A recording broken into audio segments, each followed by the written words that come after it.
Guys, we will be having a new map, bagong mapa, and it is called Tronitel Field.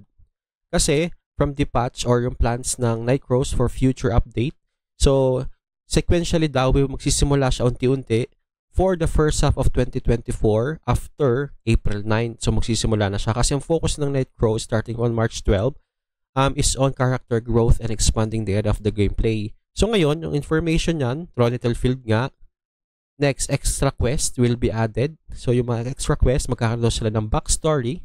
Parang sa Ragnarok nga, may backstory din. And magkakaroon tayo ng boss raid and party dungeon. Wherein sa boss raid and party dungeon, ang pwede mong i-party dyan, of course, yung crew. Ang tawag sa ating mga player ay crew. So, party between other players or guild members para makomplete yung guild and raid dungeon. So, yan na, outfit system. So, katulad na nga ng Ragnarok kasi MMORPG naman ito. At magkakaroon tayo ng new outfits and customize their outfit with dye. So, pwede nang i-dye yan. And unique skills by class. New passive skills. At ang maganda sa passive skills na to, that are shared. Shared siya with all classes. Next naman, since bago na lahat, hindi mawawala ang new gear. So, means napupulot to. Saan mapupulot ang new gear? Of course, sa new field, which is sa Tronitel Field. Next naman, floor expansions will be added.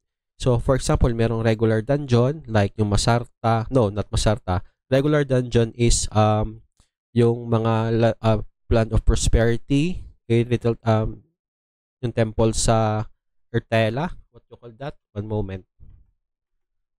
moment. I forgot. The name of the dungeon or floor is Erleta. So, Erleta, magkakaroon tayo ng additional floor. Kasi nga tumataas yung level ng iba, lumalakas. Minsan full na full. Special dungeon sa Masarta.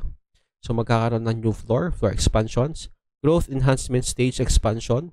And new system to help convenience of character growth and crafting and PC merchant renewal i-add. And napansin ko, ito, sabi ko saan galing yung 1M na gold ko. Dito pala, yung Nightcrow Gifts of Gratitude. Gift yan.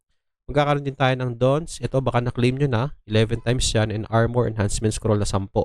So, kung gusto nyo matuto or yung tips and tricks regarding kung kailan mo bubuksan yung mount or weapon style, ano yung dapat mong bilhin, ano yung mataas ng probability, ay naganda ako kanina ng video regarding that. It is a detailed review of a mount and weapon style, kung when to open and what to buy. So, you can check that para mapanood nyo at magkaroon kayo ng idea. And yung nga pala, nagkaroon tayo ng total of 6 new servers, particularly in Asia 3 Region 2. Next, ang sabi nila dito, yung difficulty natin naman ni crew, tayo daw ay may difficulty experiencing number 1, insufficient gold. Kaya ang iba, tayo, hirap na hirap tayong makaipon ng 9M para makabili ng new skill, insufficient gold. At syempre, mahirap din yung pag-grow at pagpapalakas ng character. So sabi nila, we will prepare a few ways to ease these difficulties. So thank you. Through patches in-game, unti-unti yan. Kaya nga sabi dito ay sequentially, by sequence.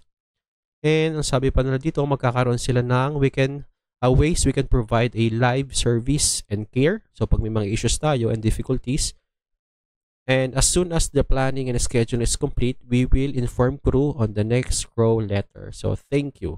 Okay? So mukhang exciting to. At ang maganda, makapag-cash out na kayo. Kasi it will, kailangan nito ng diamond para sa new outfit system, unique skills, or iba pang gear. Kaya kailangan, bago ito dumating, kasi busy ng lahat, mukhang mahahati yung either encashment mo or magpapalakas ka. So habang wala pa ito, kung may kaya mo mag-encash, gawin mo na, mag-cash out ko na.